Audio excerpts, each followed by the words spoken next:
100 years ago, Great Britain dominated the seas and controlled roughly a quarter of the world's land and population. Today, Britain can't even defend its own children from foreign predators on its own soil. No, you don't dare! Yes, you have a knife. You don't! Hell, help me! Why are you fucking with us? Get bastards! Show the knife. Show the knife. Get Show the away from us! Show the knife. Show the knife. Don't touch her! That's it. That's it. Show the knife. Don't touch my little sister! Show the knife. That's it. Don't touch my little sister! She has 12! We're dropping her! Where's her touching me? She has 12 and you just battered me, mate! Bring my touching me! Yeah, show the knife. Maracha. Don't touch her! You're to me! Don't touch her! That video, the still image of it, has been on my mind all week long. Joining us now with more is Matthew Marsden. He's a Blaze contributor, actor, producer extraordinaire, and you're from here. You know what is going on back in Britain right now, and I just see this, and we see a frightened 14-year-old girl, right? And she has a bladed weapon, and she was charged for possessing a bladed weapon to try and defend her 12-year-old sister. So how does Britain get to the point where, like, you can't even rely on anyone? These kids are out there fending for themselves, as we saw in that video. Well, this is inevitable. When I moved to the United States around 2000, the mass immigration to the UK had started under the Tony Blair government in around 1997. And it's very often, it's kind of like boiling the frog, right? Like when you boil the frog, the heat comes up gradually. That's what was happening in the UK over the past 25 years. Now, for me, going back there, I saw a massive difference, especially in the last 5 years. I was over in the UK last summer. I went there twice, and it was very, very, very different. It was literally like visiting a foreign country. They're in real dire straits. And the problem is, in the same way you've seen the American public be gaslit on so many different things, the Brits have really, really been gaslit on this. There's a two-tier justice system, even though they're saying that there isn't. There clearly is. And you have a situation like this, just so the people know, like, if you look at that footage that was there in the say over here, the apartment block that's behind it, we call them flats over in the UK, that is basically the project. So that is like where I grew up. And this is where the majority of this is occurring, because what they're doing is the British government is putting these, I always put migrants, because they're not migrants, right? We need to find a better word for them. They're putting them into these working class, low income areas. And these people who are, they've been told for years that their opinion doesn't matter anyway. They're being marginalized, and then they're being told, listen, we can't even help you. So this is what happens, because a lot of these kids in these working class areas have been subject to the grooming gangs that we've famously seen, and then they're told these aren't the droids you're looking for. In fact, they're told that you're racist if you highlight the fact that these are mainly Pakistani grooming gangs. That's just a fact. So it's got to this point now. Now, I do want to say that on this clip, the Daily Mail actually said that the person who was filming it was someone that went there. They did go there. They are a migrant, but they've been there for like 4 years or something like that. And I believe they were from, I think it was from maybe Bulgaria, something like that. But again, that's kind of like a red herring, isn't it? Because what we should be focusing on is why these little girls feel like they have to do this. This is not normal. Clearly, it's not normal. Yeah, this guy was technically permitted to be there. He's not a citizen, no, he's not a full-blown citizen, but he is still allowed to be there. And I'm thankful that we're still in the United States right now, because when a mass, when a shooting like it happened in Minneapolis, when that happened, we are still allowed, even if the leftists, try and cover up for it, we're still allowed here on this program to call evil out by what it is. And we can say that out loud. Go ahead and let's look at what the BBC has done with just an image of this 14-year-old girl there in Scotland. This is what they have to look at. They are not allowed to look at the bladed weapons. They had to blur them out, Matthew. Like, they're not even really dealing with reality anymore. No, I mean, this has been something that has been a factor for a very long time. And when I moved to America, when I first came here, I didn't understand the freedoms that Americans had. Right, I was still under that mentality, like, well, of course you shouldn't have a gun. You know, who wants a gun? And then, you know, you read about the history of the United States, and you're like, well, actually, it's absolutely essential for freedom of speech.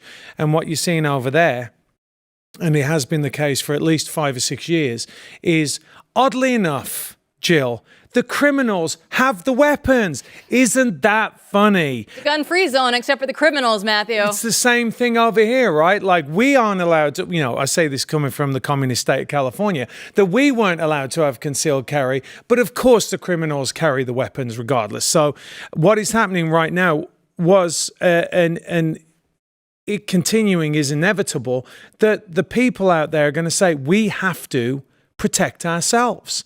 And this comes from not only terrible immigration policy, unrealistic immigration policy, a failure to recognize the difference in cultures, because that's really the biggest thing.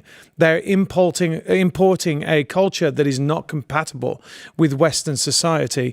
And then what they're doing is they're saying, if you recognize that, then you're a racist and you need to go to jail.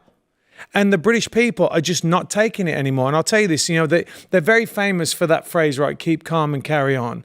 And I know all about that. I know all about the stiff upper lip and come on, let's not panic. And I mean, even in the Second World War, when the London was getting bombed to pieces, everyone had a very quiet resolve. When you're seeing that, it's over. Like, there's no putting the genie back in the bottle on this now. There's conflict coming in the United Kingdom. It's coming. Okay, let's get to that, because we do see a lot of the Muslim immigrants, migrants, whatever you want to call them. They don't always just stay in Muslim countries. They come and they conquer Western countries, right? They want this. This is part of the plan. You can't convince me any otherwise, right? And we look at just the number of mosques that Britain has right now. It's over 1,800 mosques that they have over there. It's the Western capital of Sharia law. They have over 85 Sharia law courts now open throughout the UK. And we've known this one. This one's been going on for years. The name Mohammed is the most popular boy name there in London. We see it over and over and over again. So how many more signs do you need? And you say that they're on the precipice of real danger. Is there a civil war that is about to happen? Yeah. Take me in there. Yeah, without a shadow of a doubt, there's going to be a civil war. And mainly, look, I don't blame the people going there as much as I blame the people that have allowed them to go there. Because, look, many of these, and this is just for the American audience here, that they understand that many of these people that are coming from places like Syria, they're coming from places like Libya, which, you know, thank you very much, Hillary Clinton, and, you know, deposing Gaddafi, they're coming through Italy. Now, I don't know if you've ever been to Italy, but Italy is really, really beautiful. It's beautiful. So what happens is, as they travel through Italy, up through France, you know, maybe through Spain, the actual people that are fleeing war-torn countries, and they have something to offer, your engineers, your doctors, you know, your professional people, they're being absorbed into those countries, and they're not always assimilating, but a lot of them are. So what happens is, at the end of this trail is Great Britain. So they're literally getting the worst of the worst scumbags, and they're giving them a phone, they're giving them money, and they're putting them up in hotels. It's staggering, especially when they're cutting back on all these other things for the British people. And again, like I said, it's almost like they've said, the British people, Brexit was all about stopping this. That's what nobody wanted to say. It was not even about Europe. It was about, we've got to stop having to take these people in. And again, I think it's really important to delineate that we have people whose cultures are not compatible. If you come into a culture, then you need to assimilate. They're not assimilating. Like you said, they have their own courts. They have their own, and the British government is allowing them to have that. So when you have a two-tier system, clearly there's going to be unrest. I'll be honest with you, Jill, I've toiled over this because I'm like, what is the end game? The only thing that can happen from this is unrest. And so the British people are either going to be oppressed or they're going to rise up and there's going to be some kind of revolution. And neither of those things are really good. But what are the alternatives considering they've got a government that's gaslighting them all the time? So you go from being the world superpower and, you know, God save the Queen, and the Brits were proud people. Yeah. So how did they go from that as their history to just, okay, we're just surrendering the country right now? This is what's happening on the streets. Well, I will say this, and I'll say this in Kind terms? Yeah, well, I'm going to say, well, firstly, I want to say this in contradiction to a lot of good conservatives, right? I am behind Trump saying that you shouldn't burn the American flag. When I came to the United States in 2000, it was 2001. We had the premiere of Black Hawk Down. I came over for that, and that was just after September the 11th, and all I saw everywhere was the American flag. It was everywhere. And the feeling of unity, of people coming together behind that, it was really moving to me. And to this day now, as a citizen, I get very emotional when I say the Pledge of Allegiance and I see the flag, because it has always meant that for me. Now, years ago in the UK, what they did was they said, if you fly, and it's the Union flag, right, which is, you know, the one that everyone likes wearing on their clothes and everything, that is racist. If you like that, then you're a racist. Okay, so that started, well, I mean, at the end of the 80s with the football hooligan generation, which actually, you know, that was my generation. Generation X was the football hooligan generation. So what they said was, if you fly the flag, if you fly the St. George's Cross, then you're somehow a racist. And they demonized it. And they made the British people feel guilty for their colonial past. And what they haven't done, again, this is exactly what they do in American schools, is they don't teach you all the good that Americans have done. The blue-haired freaks that have taken over schools are teaching, oh, you know what, this is an oppressive country, it's a racist country. This is what happens if you do it over 20, 30, 40 years. In England, you've got a very confined space with people flooding it. And that is what has happened, basically. So now what you see is people painting the islands. Have you seen it in the middle of the street? They're painting with the St. George's Cross. They're putting the flags up. And also, think about this. You can put up your pride flag. You can put up your Palestinian flag. But Your Ukrainian flag. Don't forget the people's favorite. But you can't put up the Cross of St. George, which is it's the flag of the English. It's utterly absurd. And now people are done. And I think that it's a culmination of being oppressed under COVID.